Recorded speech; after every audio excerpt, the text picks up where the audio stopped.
Hello दोस्तों, आज मैं 2023 में रिलीज हुई कोरियन हॉरर कॉमेडी मूवी दी हैंड को एक्सप्लेन करूंगी, जिसे डायरेक्ट किया है चोई युन हो ने और इसकी IMDb रेटिंग है 4.4 आउट ऑफ 10। तो बिना किसी देरी के चलते हैं सीधा कहानी की तरफ।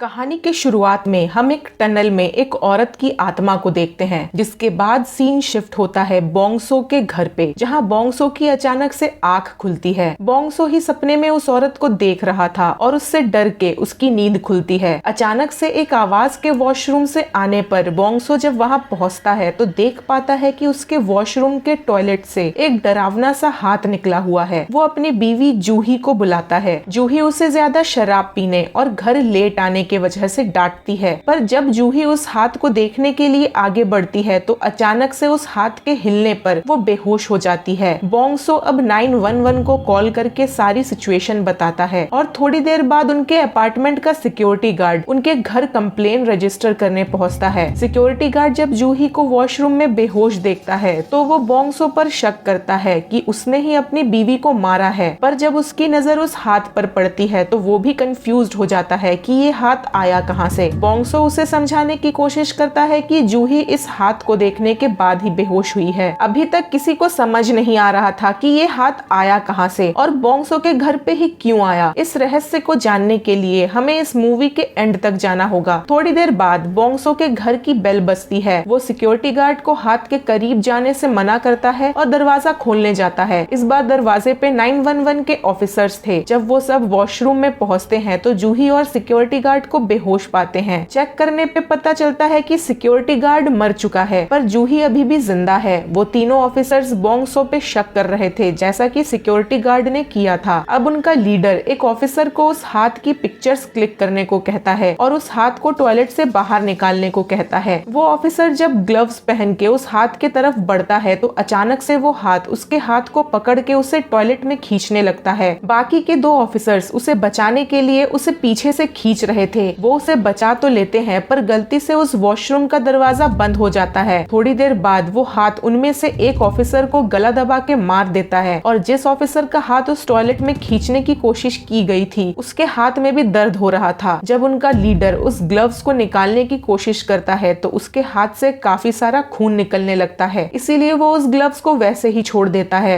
अब वो लीडर बोंगसो को इन सब के लिए ब्लेम करता है क्योंकि उसने एक ऑफिसर को खो दिया था, पर बोंगसो उसे कहता है कि उसने बार बार उन्हें उस हाथ से दूर रहने को कहा था, पर वही लोग उस हाथ के करीब गए। इसमें उसकी कोई गलती नहीं थी। अब वो सब मिल के वहाँ से निकलने की सोचते हैं, पर अब वो वॉशरूम लॉक हो चुका था और हम साफ देख पाते हैं एक डरावना हाथ उस वॉशरूम के लॉक को पकड़े हुए था, जिसकी वजह से वो दरवाजा लॉक हो गया था। अब वो लीडर 911 पे कॉल करने की कोशिश करता है, पर नेटवर्क ना होने की वजह से वो कॉल नहीं कर पाता। बोंगसो भी अपने फोन से कॉल करने की कोशिश करता है, पर उसके भी फोन पे नेटवर्क नहीं था। उसी वक्त बोंगसो का फोन गिरने की वजह से टूट जाता है। वो लीडर अब उस टूटे हुए फोन को उस टॉयलेट की तरफ फेंकता है, जिससे कि वो हाथ उस फोन को दोबारा उनके पास बहुत ही तेजी के साथ फेंक देता है और वो फोन अब उस दरवाजे पे जाके अटक गया था। अब लीडर बोंगसो को एक केस के बारे में बताता है जो कुछ टाइम पहले ही एक मेन होल के अंदर हुआ था। उन्हें एक लड़की की लाश मिली थी जिसका एक हाथ कटा हुआ था। उन्हें लगता है कि ये हाथ उसी लड़की का है, यानी कि उस आत्मा का है। तभी वो उस मरे हुए सिक्योरिटी गार्ड के हाथ को देखते हैं, जो कि बिल्कुल उस टॉयलेट वाले हाथ जैसा लग रहा था। कुछ ही देर में उन्हें उसका हाथ हिलता हुआ भी महसूस होता है। उन्हें लगता है कि वो एक ज़ॉम्बी में कन्वर्ट हो रहा है। तभी उस ऑफिसर की भी डेथ हो जाती है जिसके हाथों में चोट लगी थी। अब बोंगसो वॉशरूम से कुछ चीजें निकाल के लीडर को देता है। लीडर ब्लीच को उस सिक्योरिटी गार्ड के हाथों में डालता है, जिससे उसका हाथ जलने लगता है। अब बोंगसो जूही को उठाता है। कुछ देर में ही वो दूसरा वाला ऑफिसर भी ज़ॉम्बी बन चुका था। लीडर के कहने पर बोंगसो उस सिक्योरिटी गार्ड और उस दूसरे ऑफिसर के हाथों में ब्लीच डालते हुए आगे बढ़ रहा था। तभी तीसरा ऑफिसर जिसके हाथों में ग्लव्स था वो उस लीडर के पैरों को पकड़ लेता है। बोंगसो ब्लीच का यूज करके लीडर को बचा लेता है, पर अब लीडर जख्मी हो चुका था। आगे वो मिलके प्लान बनाते हैं कि वो दरवाजे पे लगे हुए फोन को ब्लास्ट करके उस दरवाजे को खोल के निकल जाएंगे, पर उन सब में से लाइटर सिर्फ उस दूसरे ऑफिसर के पॉकेट में था जो अब ज़ॉम्बी बन चुका था। बोंगसो किसी तरह से ब्लीच का यूज करते हुए लाइटर निकाल लेता है और जूही को पास कर देता है, पर तभी टॉयलेट में से वो हाथ निकल के बोंगसो को पकड़ लेता है। थोड़ी देर बाद बोंगसो खुद को उसी टनल में पाता है जहाँ उसे उसी लड़की की आत्मा मिलती है जिसे उसने अपने सपने में देखा था। तभी उसकी आंख खुलती है। वो बिल्कुल ठीक था क्योंकि जूही ने उसे बचा लिया था एक स्प्रे और उस लाइटर के मदद से। आगे वो उस फोन को ब्लास्ट करके दरवाजा खोल लेते हैं, पर तब तक लीडर की भी डेथ हो चुकी थी। यहाँ जिसे भी वो हाथ टच कर रहा था या फिर इन्फेक्टेड इंसान का हाथ किसी को टच कर रहा था, वो मरने के बाद ज़ॉम्बी बन जा रहा था। पर बोंगसो को भी उस हाथ ने टच किया था, पर वो अभी तक जिंदा था। खैर, जब वो हस्बैंड वाइफ वॉशरूम से बाहर निकलते हैं तो देखते हैं कि बाहर कई सारे हाथ हैं। उनमें से एक हाथ जूही के पेट को पकड़ लेता है। बोंगसो किसी तरह से उसे छुड़वाता है और वो दोनों उन हाथों को जलाते हुए किसी तरह से बाहर निकल जाते हैं। जब बोंगसो की आंख खुलती है तो वो हॉस्पिटल में था। उसे नर्स बताती है कि जूही प्रेग्नेंट है और वो कभी भी एक बच्चे को जन्म देने वाली है। ये सुन के बोंगसो के होश उड़ जाते हैं क्योंकि जूही प्रेग्नेंट नहीं थी। तभी हॉस्पिटल में उस हाथ का हमला शुरू हो जाता है और हम बोंगसो को फिर से लड़ने के लिए तैयार देखते हैं। अब सीन शिफ्ट होता है पास्ट में, जहाँ पे बोंगसो अपने ऑफिस के पार्टी से नशे के हालत में वापस आते टाइम रास्ते में एक मेन होल को बंद कर देता है, जिसके नीचे कई सारे हाथ उस मेन होल के नीचे दब जाते हैं और ये मूवी यहीं खत्म हो जाती है। तो इस मूवी में हुआ ये था कि ऑफिस पार्टी से लौटते समय बोंगसो उस मेन होल को बंद कर देता है, जिसके बाद उसे याद भी नहीं था कि वो घर कैसे पहुंचा। और क्योंकि उन हाथों को कोई रास्ता नहीं मिला निकलने का, इसीलिए वो सब बोंगसो के वॉशरूम से निकलकर उससे बदला लेने पहुंच गए। और अब ये क्वेश्चन आ ही सकता है कि उस मेन होल में इतने सारे हाथ आए कहां से। तो हुआ ये होगा कि जब मेन होल में उस लड़की को मारा गया तो उसके कटे हुए हाथ ने कई और लोगों को मारा होगा और वो जिन्हें भी मारती थी वो ज़ॉम्बी बन जाते थे और उन सब के हाथ मिलके लोगों को हॉन्ट कर रहे थे। रही बात जूही की, तो एक हाथ ने उसके पेट को टच किया था, इसीलिए वो प्रेग्नेंट हो गई। पर बोंगसो को भी उस हाथ ने टच किया था पर उसे कुछ भी नहीं हुआ। बोंगसो का जिंदा रहने का ये कारण हो सकता है कि बोंगसो सही टाइम पे हॉस्पिटल पहुंच गया था और उसका ट्रीटमेंट टाइम से होने की वजह से वो बच गया होगा। और मैंने इस मूवी को हॉरर कॉमेडी इसलिए कहा था क्योंकि इस मूवी में एक्टर्स के डायलॉग्स काफी फनी हैं, जो कि आपको इस मूवी को देखने के बाद ही पता चलेगा। आई होप आप सबको ये एक्सप्लेनेशन अच्छी लगी होगी। प्लीज मेरे वीडियो को लाइक करे, शेयर करे, कमेंट करे, अपना फीडबैक दीजिए और मेरे चैनल को सब्सक्राइब कीजिए। मिलते हैं अगले वीडियो में, तब तक के लिए बाय बाय।